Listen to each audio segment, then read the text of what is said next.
ഓം ശ്രീ ഗുരുഭ്യോ നമ. വിദേശയാത്രയ്ക്കിടയിൽ ഒരു സഞ്ചാരി ഒരു ഗിഫ്റ്റ് ഷോപ്പിൽ കയറി. കണ്ണാടിക്കൂട്ടിൽ ഒരു തലയോട്ടിയിരിക്കുന്നു. അതിൻ്റെ വില $25,000. തൊട്ടടുത്ത് കുറച്ചുകൂടി വലിയ ഒരു തലയോട്ടി.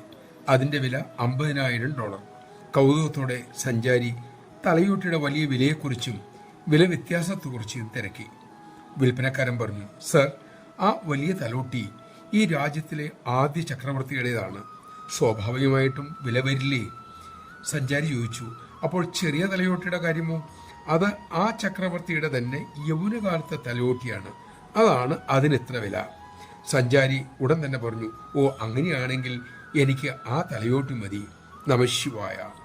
മക്കളുടെ പൊട്ടിച്ചിരിക്കിടയിൽ അമ്മ പറഞ്ഞു, മക്കളെ, അമ്മ കേട്ട ഒരു കഥയാണിത്. ഇതാണ് മനുഷ്യന്റെ പൊതുവായ രീതി മക്കളെ. ബാഹ്യമായത് കണ്ട് ഭ്രമിക്കും, വിശ്വസിക്കും, ചിന്തിക്കില്ല.